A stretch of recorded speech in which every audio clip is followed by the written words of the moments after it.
May narinig na sirena ang mga residente sa Jerusalem.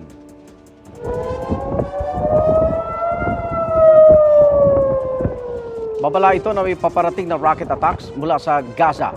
Kinumpirma naman ng gobyerno ng Israel na patay na ang isang babaeng German-Israeli na dinukot ng Hamas noong October 7 sa isang music festival. Wala pang komento kaugnay nito ang Hamas. Sinabi naman ng German government na may namatay ngang German national pero hindi sila nagbigay ng dagdag na detalye. Mga kaibigan, samahan niyo kaming saksiyan ng mga balita. Mag-subscribe sa GMA Integrated News sa YouTube. Para sa mga kapuso abroad, samahan niyo kami sa GMA Pinoy TV at sa www.gmanews.tv.